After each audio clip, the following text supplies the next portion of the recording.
Hi, I'm Johanna Weaver, and you're listening to Tech Mirror, a podcast that talks about how humans shape technology and how technology is shaping our society. My guest today is Frances Haugen, who is a name that will be familiar to most. Frances came to global attention in 2021 through her whistleblowing efforts, raising concerns about the harms being caused by the business practices of her employer at the time, Facebook. Frances now works as an advocate for accountability and transparency in social media and is here in Australia in the studio, which is a real treat for us today. Frances, welcome to Tech Mirror. Thank you for inviting me. Happy to be here. Looking back over the last 2.5 years, I mean, it's been a huge 2.5 years for you. What is the thing that perhaps you're most proud of or that you're most surprised by? And they might be the same thing or they might be different things over the course of having came out and made the decision to do the whistleblowing with Facebook. You know, I got to meet Sharon Watkins and Cynthia Dixon, who are the WorldCom and the Enron whistleblowers from way back in the day. And I got whistleblower protections because of the efforts of those women to advocate for them after their respective scandals. One of the things that I never expected was the European Union passed their first whistleblower protections soon after I visited the European Union. And they specifically credited the magnitude of the information and significance of the information that I brought forward as why they ended up finally getting whistleblower protections over the line. Because they said, we see now that we are entering a new era where we have moved from a tangible economy where we can inspect the products of our economy to an intangible economy. And in an intangible economy without whistleblowers, we never even find out what questions to ask. In terms of things that were most unexpected, I remember when I first came forward, people said to me, like, what can you realistically expect out of the United States? We have very low expectations, It's the cynicism of experience of the last 20 years. All right, we have a vintage constitution, as I like to say. And I said, in a lot of situations historically like this, where it seems like Congress can't act, yet there's an issue of massive societal significance, we've seen the state's attorney generals coming together and acting. And the thing that I am most grateful for and surprised that it actually came to be was we now live in a world where 44 states have sued Meta, alleging that they lied about the safety of their products and that the products weren't harmful to children. And for context, the tobacco lawsuit, when it culminated, when it was at the end, they only had 46 states. So we are on par with some of the largest actions that have been taken collectively in the United States history. And I think that filing probably hasn't had anywhere near as much attention in Australia as it has in the US, and the importance of focusing on the breadth of ways that we can regulate these technologies and have impact. And this is something you've spoken about a lot recently in terms of utilising the full community that we have in order to be able to bring about the change that we need with social media companies. So could you speak a little about what you mean when you talk about the community? So for any other industry, we don't expect, the government to wave a magic wand and make us safe. We expect a network of actors. Those could be insurance companies. Those could be academics. Those could be litigators. Those could be concerned citizens. It could be investors. All these different stakeholder groups have the ability to influence, say, cars or mining or gas and other hydrocarbons, like major industries. We expect that constellation of actors to all have different interests, different skills, different strengths, and be able to pull those industries towards the public good. When it comes to social media, because we were never allowed to look behind the curtain, we didn't get to build our own independent ecosystem of accountability. And one of the things that I think is a growing trend in the United States is we're seeing people not even waiting for those, we'll call them institutional actors to get moving. Yeah.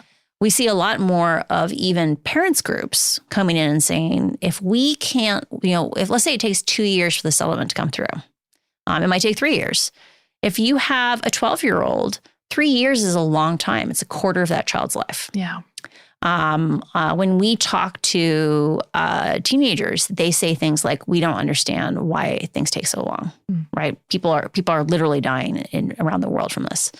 Parents are going in and saying, "Hey, we as a community, our school, our neighborhood, our locality, our city is going to wait for 8. So we're going to wait for 14 for giving phones." It's a great example of how we have been conditioned by big tech companies that we have no options, that we are powerless, we are small, they are big, they are mighty. Working in concert, it stops being a fight between a parent and a kid about, is it time for this kid to have a phone? You can actually build the space for kids to have a childhood by saying together in a school, hey, all of us together, kids, parents, we're choosing to wait for 8. And that makes everyone stronger together. And I think, so this is a concept that I think is so important, that we have the power to shape the technology, that humans shape technology and technology shapes us. And one of the observations that you made is how amazing it is in Australia that we ban phones from schools. And, this is something that I think people wouldn't necessarily focus on as an important tool that we have at our fingertips. Just for context, in the United States, if your household is in, say, the 95th percentile or higher for income, you probably go to school where they banned phones. Yeah. And so it's this interesting question of I've heard people say things like, well, should we really ban phones in schools? Kids are going to have to learn to live with these. Don't they need critical thinking skills to interact with their phone? And I'm like, I don't want to live in a world where, if you're in the 95th percentile or more, if you go to fancy boarding schools in the United States now, the kids have kosher phones. They'll literally give all the kids the same phone just to remove those incentives.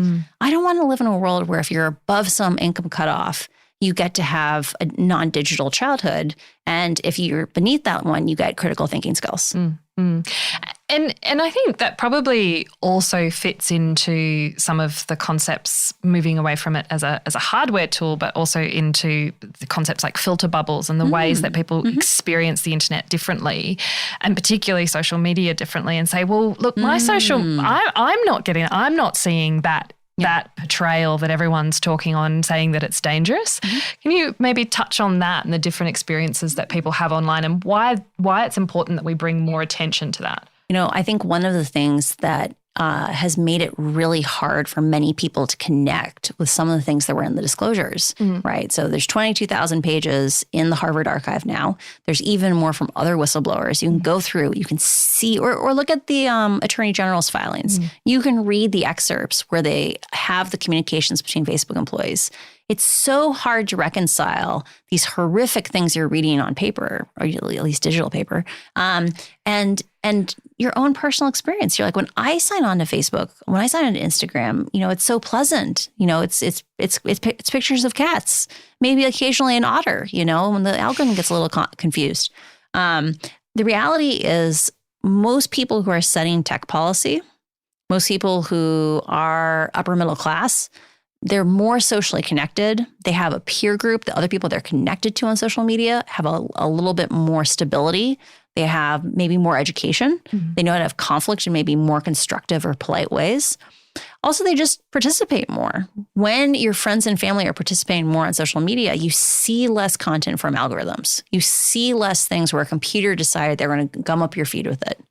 And so people need to understand that every single person has a different experience on social media. And it is likely, if you're listening to this podcast, when you open your screen, it is much more pleasant and clean than what the median Australian is seeing. And I think many of us who have that cleaner version are still deeply concerned. And so the message here is to challenge yourself to think about the other versions that are being seen out there. And I think the secondary thing there is it's this question of who gets which version. Right. So, for example, the core part of my complaints originally was that when we focus on content moderation, we have to pick and choose which languages we support. Right. That the way these systems work is they have to rewrite the safety systems over and over again, language by language. They have to choose where they invest and refine. And you end up leaving behind the vast majority of languages. There's 4,000 or 5,000 languages in the world. They do an adequate job on maybe 20. They allegedly support maybe 100. When they say support a language, they have at least one safety system in that language. do you want to live in a country where the people who don't speak English are the ones that get the most dangerous version of a product? Do you want the people who are the most socially isolated, so they spend the most time online? Do you want them getting the most concentrated harm? Because you end up getting these feedback loops. And you've been quite critical of content moderation as a way to address this. And you've advocated quite strongly for transparency measures as an alternative. Or process-based things. Yeah, so looking at it as a system as well. Paint us a picture for what it would look like if we did have transparency in these systems and what that would then unlock. I've been in Australia now for maybe 10 days. One of the new Australianisms I learned is this phrase, open slather, as in social media is a bit of an open slather. If I'm using it wrong, no, that's perfect. It's perfect. I'm not Australian. But literally my husband read it out loud to me because he got sent it as a text from one of the people we're coordinating with. And he's like, what does that mean? And we're sitting there Googling it, find out it's just an Australian and Kiwi thing. I had no idea that open slather was a specific to Australian term. And I'm pretty good at that because I've worked internationally. The jobs I've tried to keep colloquialisms out of my tone. There you go. And that's a human thing. I always fess up on, when I worked at Facebook, before I worked at Facebook, I never cared about linguistic diversity, right? And I worked on localization at one point on Google Books, right? I never thought about how do our algorithms interact in different languages, right? Because it becomes invisible to us. We forget that speech is not universal. But, these systems are incredibly brittle.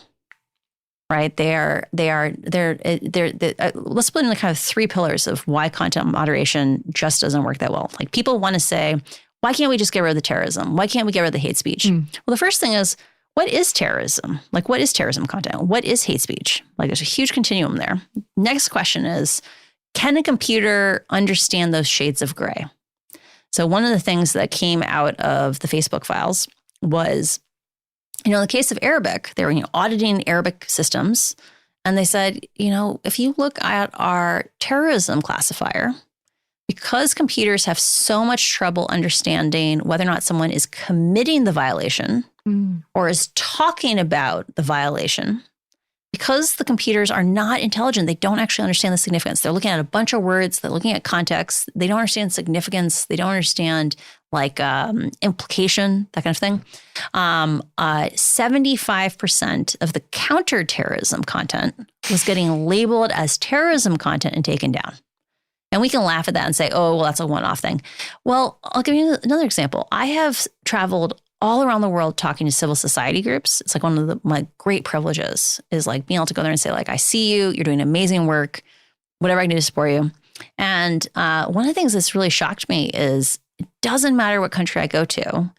When I talk to people who are advocating against violence against women online, so these are pro-women groups, across the board, it could be in Germany, it could be in Brazil, it could be in the Netherlands, it could be in France, it doesn't matter where I go. They say my entire team has lost their Facebook accounts because the computer can't tell the difference between committing violence against women and talking about violence against women. So that's the first issue. Computers are not smart. Understanding language is really complicated. It's much easier to generate language than derive meaning from language. Second issue is that brittleness. You throw in dialects, it goes completely off the rails. When I was at Facebook, I never saw a system that tuned beyond American English and British English. So it was you're either American English or you're international English. And we saw the consequences of this in the referendum. When I was here six months ago, it just happened to be the referendum was going on. We had planned this trip months in advance. I didn't even know there was a referendum coming up because I'm an ignorant American. And I show up and it turns out the indigenous populations had been asking for 6 months, can you please have parity? Let's not even get into the fuzzy areas of hate speech.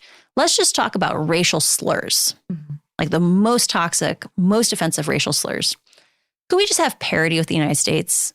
If you use a horrible racial slur in the United States in a comment, that comment is not going to be posted. If you persist in posting posts with racial slurs, you will be asked to have a timeout. If you persist still, you will get blocked, right? Taken down. Can we just have parity? And Facebook never responded until a couple of days before the election. right? I think I did it. I started using that as an example in interviews, and like 2 days later, they made a public statement, right? That's the thing about these companies. They understand that because we don't have laws that entitle us to a right to know, entitle us to be able to ask real questions, get real answers, they can just spin things as long as they want to. It's marketing over substance, and we're the ones who pay the cost. And that's why you advocate so strongly for transparency. So can you explain what you mean by that? So one of the things I always frame to people is, if I were to stop a random person on the street and ask them, how do we make social media safe? They would almost certainly say, well, we should really take down that bad thing. And part of the reason why the palette that we have in our minds of how to solve these problems starts and ends with take down the bad thing is because the only way you learn how to build these systems or make them safer is you work inside the companies. You can't get a graduate degree. You can't get an undergraduate degree in how to build these systems. Like I always like to say, we have architecture schools that have existed for 200 years because we understand that the choices we make in designing a space change how we interact with each other in that space. We have at best like singular classes in certain universities in the world, not even every university in the world, on digital spaces. They know that if they tell us these are your options, you can either have safety, but no free speech, or no safety. That's it. Then nothing happens. No one marches in the street for more censorship. But if they had come in there and said, hey, we have this huge continuum of possible ways we could deal with any given problem. In cybersecurity, we talk about, quote, the kill chain. It's a phrase that comes out of the military, right? The defense sector. And, we say that every single harm on social media started from an initiator. Like someone initiated it. They had motivations. They had opportunity. They created the action in motion. That was then distributed. It was amplified. Different things happened. There were lots of different places along the way we could have influenced those. Someone eventually received that content. We could have softened the blow. We could have said, hey, you're about to see hate speech. I'm going to blur this for you. You can click on it. You can see it if you want. Even that moment of preparation helps someone. We could take care of the person after it happens. There's a whole continuum there of actions. But in a world where you're told you have options, and some of those options actually sound kind of appealing, right? Like, I think we can all agree there's ambiguity on individual acts of hate speech. There's a lot of ways you can interpret any given statement. But if you found out someone had been leaving 20 cruel comments every day only on women's posts, you might say, that's interesting, right? There's these little things where we come in, and if people realized there were appealing options, they would demand more. And the companies don't want you asking those questions. A lot of my examples around kids, I just can't tell in Australia because you guys banned phones in schools. Yeah. Right. So in the United States, Facebook did research. This came out of the AG filings, the Attorney General filings. They did research, and kids said, hey, when I get notifications during the school day, it distracts me. It makes me anxious. It makes me less productive. Duh. Surprise. Yeah. Or like, hey, when you send me notifications late at night, it makes it hard to sleep. Surprise. And they ran experiments where like, oh, like that makes sense. Like maybe we shouldn't do that. Turns out when you don't send children notifications during the day, they are less anxious and more productive. Who knew? Turns out they go to sleep earlier if you don't send them late at night. 1% less growth, right? 1% less consumption. And yet because there are no checks and balances, right? In a system that is opaque, the only person who gets to weigh the trade-off is a nation full of less anxious children worth 1% less growth. In a world where that decision is only made internally, or maybe only made by one person, you can end up in a world like the one we live in now, which is they chose to continue sending notifications during the school day. You're listening to Tech Mirror, a podcast from the Australian National University's Tech Policy Design Centre. If you like what you're hearing, we would love it if you could give us a 5-star rating, or even better, leave us a short review on your podcast platform of choice. Now, enough interruptions from me. Let's dive back into this episode. And so what countries are doing this well? What countries are helping to shift the incentive structure? And I mean, the gold standard that's always held up is the Digital Services Act in the EU. online harms in the UK. Those are our two that exist. Yes, exactly. Yeah, gold standard versus actually exist. I guess that is an important distinction. What would you create if you could create a transparency system, mechanism that was gold standard? And what do you think is the minimum that we can accept? When people say like the DSA is the gold standard, beyond the fact that it's the first mover, it exists. I think a second way to think about it is that it also represents a shift in kind of the philosophy of how you intervene. So Australia really put, the flag on the map back in the 2010s when they said, hey, there's just stuff that's illegal, right? They took it one step further than, say, Germany did, where Germany had laws saying you can't have pro-Nazi content, you can't go after immigrants. Like there were small buckets. They said, like, this is just prohibited. But there was a larger conversation around where do the laws apply online? And can give you a sense of like what kind of world we live in. That was revolutionary. Yeah. And here you're talking about the E-Safety Commission. Yeah, the E-Safety Commissioner, that kind of thing. Like no one acted and Australia acted. We should be proud of that, Australia. You should be proud of that. It's a big deal. Yeah. But the framing of how to think about how to solve these problems has really shifted.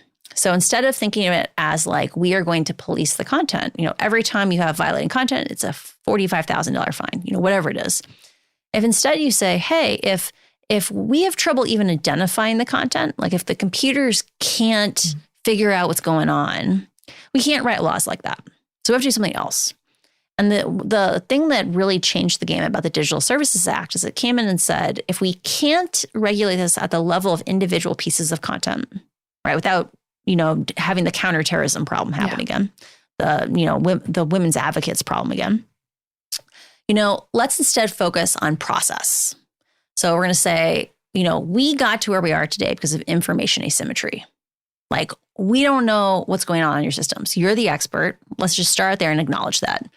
You have a positive obligation to tell us what harms you know about. And if you don't tell us about harms you know about, and say a whistleblower comes forward, you're going to be in trouble. You know how to solve your problems better than we do. We're not going to tell you have to do X, Y, Z because we know you have a much, much deeper tool chest of how to solve these problems and you understand the trade-offs on them. So you need to give us a plan on how you're going to prevent and mitigate each of those harms. And because, unfortunately, you've established a track record that we can't trust you, right? You have to give us enough data that we know that you're actually making progress. Like you can't grade your homework anymore because we've seen how that went. And what's really interesting about this kind of approach is it's dynamic, right? As we all collectively, that's the platforms, that's us together, learn more about how these systems work, we're going to identify different kinds of harms. As some platforms innovate and figure out different ways to solve problems, we're going to be able to cross-pollinate solutions across it. Once we have access to data, it's not just about the government grading that homework. It's about especially if you write your laws so that data has to be public. And that's really important. Yeah. I think the European Union did a better job than the UK at this. You can actually unleash an ecosystem of educators who interpret these issues for their communities, right? Like my dream is one day to not show up in this podcast studio as much as I like coming to Australia. It's to sit at home and make YouTube videos and explain this for everyone, right? Because that gives a much higher level of democratic access than, my coming and talking to a few regulators. And I care really, really intensely about like little d democracy, like the idea that if we don't have at least 1 million people worldwide who have a level of comprehension that's similar to mine, I don't think we actually get to have democratic conversations about trade-offs. Yeah. And that really is what's motivating my team and I to build out the education program, which will be Australia's first tech policy education curriculum. I'd like to touch a little bit more on this point about small d democracy, particularly in the year that we're moving into is the year where the most people ever in history around the world will be going into elections. What are you concerned about that in terms of the impact of social media on the electoral processes? We have one of those challenges where, they say the best time to plant a tree is 30 years ago. Yeah. And the second best time is today. We are entering into a year that I think is extremely dangerous because we are going in with substantially less defenses than we had 4 years ago, which is be shocking to people. Usually we move in the direction of more defenses, not less defenses. Can you explain a bit? So a number of things happened in that intervening time. So kind of the trigger motion or the trigger action that led to me leaving Facebook was Facebook had spent 4 years, beginning in the aftermath of the 2016 elections in the United States, building out the top election safety team in the world. So you had a team of maybe 300 people that spread across a huge number of disciplines that were focused on things like preventing ethnic violence. Because, the year I joined, which is 2019, the UN came out with a report, 250 pages long, that in great detail explained how Facebook's negligence led to the death of 25,000 people in Myanmar, right? We have seen that there was real danger to social media. And for a long time, I think Facebook acted in good faith and tried to ask real questions about how to make the platform safer.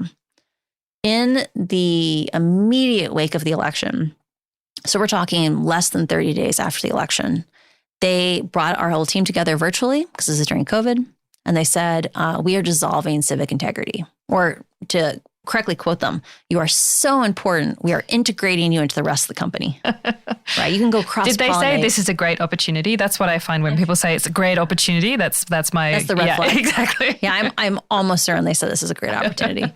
And that was the moment for me when I realized that Facebook would not be able to solve its own problems in isolation. And the thing that's so sad about what happened next was over the next 6 months, a huge number of my coworkers all quit. Yeah. Right. They saw this action as what it was. Yeah.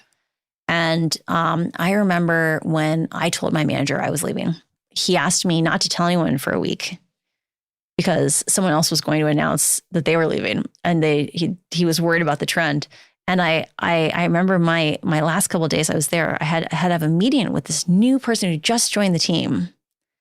And I felt so bad for him because literally everyone in our 6 or 7 person pod had left. I was either there were 2 of us that were kind of left and were going out the door. And he's like, I don't know what to do. When I started interviewing for this team, 2 months ago, you had a team and there was no team. So when that happened, I need people to understand the significance of that. There were very few places in the industry that had critical mass for knowledge generation. So when we think about a university has buildings, a university has students, but it has enough people in one place. We don't call 4 professors in a small building in the countryside a university. We expect a certain number of people co-located working on problems together before we call it a university, because we need that synergy. We need a community that can reproduce itself. In the entirety of Silicon Valley, there were, maybe 10 companies that were big enough on their trust and safety teams to really do knowledge generation. And Facebook had the best in the world. And they let that go away. The second thing that happened was Elon Musk came in and he fired half the employees at Twitter immediately. Another 25% quit. He just gutted the fields of who was working on trust and safety there. And that was one of the other few places that had community. And the way Meta responded was, Meta didn't disrupt all of their trust and safety teams when they dissolved civic integrity. They just did that part.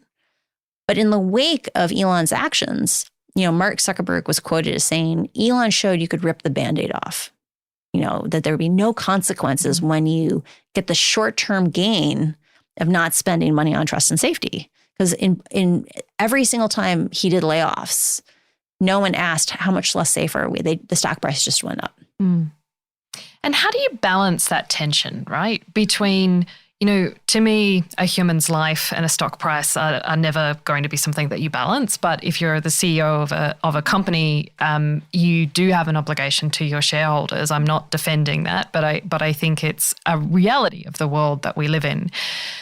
How can we incentivize or address the profit motivation whilst not being idealistic about it, actually tackling it? Well, I think there's a really, really simple way, which is right now, the people who fuel those profits, which are advertisers, don't actually get to consent, right? So they get told various stories about how the company operates. If you look at the core of the Attorney General's lawsuit in the United States, it's not that the company made products that hurt children. right? Under Section 230, that's probably legal in the United States just because of the way our laws are. Wouldn't be legal in Australia, just to be clear. Good thing they're an American company. Yeah. But what is illegal is lying about your products and saying they're safe when you know they're harmful. That's fraud. And right now, advertisers don't actually know what product they're buying. Because in reality, that's what these things are. When you see a free product, an advertising supported product, you are the product. And right now, I always take a step back and I say, we have accumulated 300 or 400 years of knowledge about corporate governance, right? All the way back to when the Dutch started corporations. We almost immediately were like, oops, we need some rules, right? Like we need to have rituals of how we hold these powerful things in check. Yeah. And in the case of social media, because it's intangible, because each of us sees a different thing, almost all of that knowledge is not applicable, or we haven't applied it yet. And so advertisers in any other industry, like let's say you're talking about mining, like if you had child miners, the people who use the products of those mines, they boycott it. They put pressure on those companies to change. In a world where we are not entitled to any information about these platforms, advertisers can't step in and say, I'm not willing to fund this anymore. Investors can't step in and say, yes, you are more profitable now, but I'm not willing to accept the cost of that profit. Right now, there are lots and lots of content moderation systems that are running these companies. They describe them one way, they operate another way. They tell advertisers, we stop hate speech, but there's a lot of it going on. Or they say like, we're not banning you. We're not controlling what you get to see or don't see. But that's not really true. We don't have any idea how these systems work. When they say things like, we're gonna block the news. What does that mean? What is the news? Is it a list of specific websites that are banned now? Is it topics? Like when I worked at Facebook, we definitely had a list of what we considered political topics, that got treated in different ways. Imagine a law where we said, hey, we know you're going to fight back against this bill by saying it's a censorship bill. Okay, you have to disclose all your censorship systems. You have to show us how they give us enough data that we can assess how is this working? Like what's the bias? Does it work in Australia? You have to tell us what languages it supports and give us performance data on those. But it's not enough to show what you're taking down or what you're demoting. You have to show us what you're promoting to.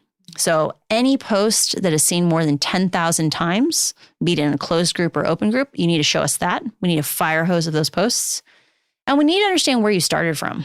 So every month or every week, you need to show us a random 10,000 posts that are picked, weighted by how often they're seen. So if you get seen 1 million times, you're 1 million times more likely than a post that was seen once. Because that gives us a portrait of, you had this material to work with. This is what you sent viral. And it means also we can now spot information operations, influence operations. And we should care far, far more about the national security implications of coordinated efforts to spread information than we should care about your uncle having conspiracy theories that he shares. Because that foreign interference is much, much more dangerous than someone having maybe a misguided thought. What you're describing there of the response when you try and address this, and the response from companies, but also from society saying, no, don't censor us, is exactly the experience that we've had with Australia's mis and disinformation bill. Where do you think? I don't think that bill is at all executable. Like it is a deeply flawed bill. Do you want to talk about why you think it's deeply flawed? So it's one of these questions on for disinformation, for example, state-of-art disinformation today are true facts that are polarizing and divisive. There's lots of ways to swing an election by just amplifying true facts. So like I talked about before about the idea of like coordinated efforts, like running an influence operation really matters. If you have an election that is dependent on a few percentage points of votes, you can bombard the part of the electorate that's the least likely to vote with stuff that keeps them home. And those are going to be true facts. Do you take those true facts down? Right? Like in a world where companies are responsible for dis and misinformation, or how do you adjudicate that something is not true? You just can't do it at scale. Bills that focus on content are very, very hard, if impossible, to execute fully. And I think the secondary thing is I think it's super divisive to give centralized authority to assess that true or falseness, right? Because even people who agree will feel uncomfortable about the idea that what you have been allowed to know has been manicured. So I agree with what you've just said there. I think the good thing about that bill was the call for transparency and the provision of information. And I hope that keep exactly. that. Keep that. That's great. Yeah. And the government has said that it's looking at it. It was an exposure draft, so we'll all be watching very closely. Rename it too, because if you call it the misinformation bill, it'll never pass. Yeah. And I really like what you're saying about the censorship transparency. Yeah. It's a very smart twist on that. And think about it. You can come back and say, like, we heard you. Like, we've been listening to the last 6 months. Like, we get it. We messed up. You're afraid of being censored. You deserve to know when you're censored. You should have a right to know. And that's what we're going to focus on instead. What else do you think Australia should be focusing on? I'm really interested if there are particular opportunities in a positive way that you think Australia should be leaning into to shape the way that we're regulating technology? The summer before I came forward, Instagram launched a whole bunch of child safety features in 1 week. They were like, we're going to do this for privacy. Random adults will no longer contact your child. This thing, like stuff that should be like, duh, why didn't you do this years ago? They launched it all in the same week, and they're like, we really care about kids. And in reality, this thing called the Age-Appropriate Design Code went into force in the UK. So the UK has 65 million people. Canada plus Australia have 65 million people. When a single country with 65 million people raise the floor, they raise the floor everywhere in the world. Like, we take for granted the idea that you need to be the size of the United States or the size of the European Union to get things done. If you can get together 200 million people, that's less than 10% of the users of Facebook. But if you get together countries that make up 200 million people, you get to set the rules where the floor is for the internet. And I think there's a huge, huge value in, if we look at what's going to take to implement the DSA, it's not enough to pass laws that say, you're going to find out what the harms are of social media. Yeah. You need people who have enough context so they can interpret those reports and say, that is inadequate. And there is a huge, huge value in being able to share that expense across more countries. So let's say Canada. So Canada's bill is like they only have 2 classes of prohibited content. They really heard. So they did a really interesting process that I think would be cool to repeat in Australia, which is they held 3 rounds of citizen assemblies. So they brought together, each time about 100 people, selected representatively across the diversity that is Canada. They brought them to a single place for a whole week, which sounds crazy, but like they got something like a 7% response rate. So they sent out postcards to people and they're like, do you want to sit in a hotel and learn about social media and like argue with your neighbors about how we should govern the internet? And 7% of people said yes, which is crazy when you think about what people do to get out of jury duty. Yeah. Right. And imagine spending your precious vacation time. That's how you're going to spend it. But people came out of it saying it was a very positive experience, that we feel a lot of frustration, like there's nothing that can be done on the internet. And yet when they did this, so they did it 3 times, 2 times with adults, 1 time with 18-year-olds, because they wanted to get the voice of youth. And what they came up with was this bill. It's the most democratically produced online safety bill that it has been made anywhere in the world as a result. And so it's one of these things where it shows you, like, when you have a democratic process, you can get something that's actually quite sensible. But when you have more countries say, okay, so this is going to be the model we're going to share, Australia plus Canada actually is a really good critical mass. But then in the case of, say, your neighbors across Southeast Asia, some of those places are hotspots for violence, right? They are much, much, much more dependent on social media as their information ecosystem than Australia is. Sometimes because Facebook went into those countries and said, if you use our products, your data is free. If you use anything else, you're going to pay for it yourself, right? So it's not an accident that they're dependent. But secondly, I had a government official the last time I was in Australia say to me very earnestly that they were so grateful I had visited because, it's so frustrating. They have so little access to experts. And I remember being just kind of floored because, like, so much of my work is done internationally. And I just like stared at them for a moment. And then I like took a breath and I was like, you are aware you speak English, right? Like, what do you think people in Malaysia think, right? Or Indonesia? And so there's a real opportunity where if Australia can come up with a sensible model and you say, hey, we are going to share resources, right? We're going to have a single internet observatory across our system because we can democratically govern it or have oversight maybe in ways that are going to be a little bit more protective than, say, a more authoritarian country would. You know, we can use our institutional expertise to make sure it's done in a safer way, but at the same time, give people voices and accountability for these platforms that would never happen otherwise. And the reason why this is so important is if those places get destabilized, the consequences will show up on Australia's shore. You know, you are not isolated from the consequences of the neglect and abuse of these platforms. Now, we've got through almost an entire conversation without saying artificial intelligence, but I did promise someone from a roundtable that we were on just before that I would ask you about regulation of artificial intelligence. I don't even know how to encapsulate this in a short question. What are your must-haves in the next year around the regulation of artificial intelligence to avoid perhaps some of these harms, particularly around electoral issues? We cannot put the horse back in the barn. Like Facebook Meta open sourced their model. They broke the convention on like, should you basically do nuclear proliferation? I did not sign the pause, which was like a big effort where they said like, things are moving too fast. We need to just slow on down. Because, so I'm a Cold War studies minor.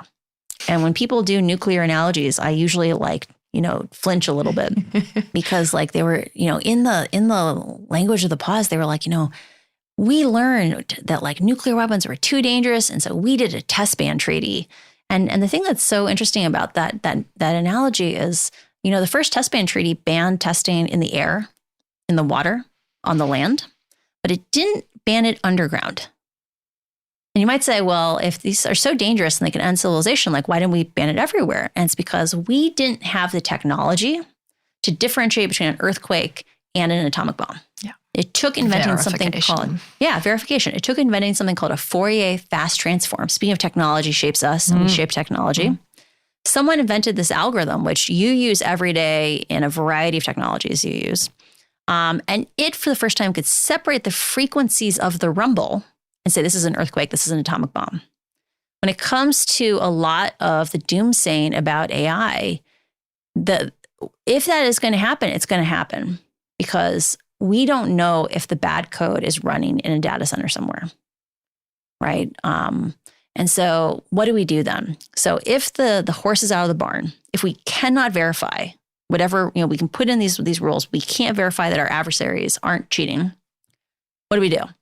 We harden the infrastructure. That means we harden energy, telecommunications. We harden social media. Remember, we don't need AIs that are so smart they wake up and decide to kill us. We just need AIs that are good enough at lying to us that we kill each other. And the reality is that our social media systems are not ready at all. And this comes back to, again, this question of like, what is the gold standard for legislation? We need different kinds of defenses to guard against an attack like this. But we will only have the staffing on hand to actually build those new defenses if there are incentives that encourage companies to be responsible. And that means saying like, hey, you are going to have to disclose what you're doing to mediate this risk. And this is one of these things where I don't think we're going to do these things in time. Like, I think we're going to have a very, very messy year. Yeah. It's going to be a very messy year. And the only bright side I can see from this is I always like to say, never waste a crisis. A high quality crisis, few and far between. But the question is, what happens when that crisis happens, right? The thing I keep trying to remind people, particularly around kids issues, is the idea that we are not going to act is off the table. The question is, are we waiting for, quote, the wrong child to die, where we pass emotional, extreme, passionate laws, which are almost always bad, right? Passionate lawmaking is a very bad thing. right? Says the nice, calm Midwesterner. Get the passion out of the laws. Or do we want to pass sensible, moderate, practical laws sooner? Because the reality is one day the quote wrong child will die. Same thing happens with this election. I'm really scared about what do we do when things blow up. How do we respond? Do we have in place sensible, practical things? You know, the Canadian bill has had a lot of work put into it to be something that is, when you talk to a lot of people, they say that's a sensible medium. Or do we put in something really draconian because, quote, the wrong child died? But I think the last thing, I want to go to that dedication. I feel like a huge fraction of all the work I do is just reminding people that hope is possible, right? That the idea that you could not be angry with technology, or that you could not be disgusted with the actions of tech leaders. Like, that is a world you could live in. It can be different. And the thing I often leave people with is, like, when you feel fatalism, that is a sign that someone is trying to steal your power. Because, like, the story of the 20th century is like the story of these impossible things happening, right? Like, if we rolled back in time to 1880, if we counted all the people in the world that thought that India would be free one day, it was like 1,000 crazy Indians in the National Congress. Even they thought they were crazy, right? Or like the Soviet Union fell. Like, no one in 1960 thought that was possible, or apartheid ended, right? And these things don't happen for free. The world changes because we change it. So the way we get a chance to change the world is we were crazy enough to believe that the world could be different.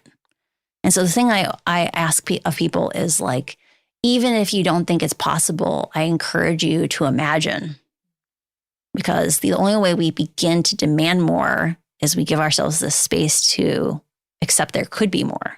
And that's scary because that gives us responsibility. But go out and dream it, because that's how we get to build it one day. Thank you, Frances. I really appreciate your generosity of time, but also your passion and the courage that you have had over the last, longer than 2.5 years, making the decision to do what you did. And I've written it in a card, but I'll say it publicly as well. I think you are inspiring so many people internationally, and that impact is really significant. So thank you for what you're doing, and thank you for spending the time with us on Tech Mirror. My pleasure. Tech Mirror is a podcast of the Tech Policy Design Centre at the Australian National University. This episode was recorded on Ngunnawal lands with sound engineering by ANU Studio. Amy Denmead provided invaluable research support. Post-production is by Martin Franklin from East Coast Studio. Thanks for listening. Get in touch and get involved.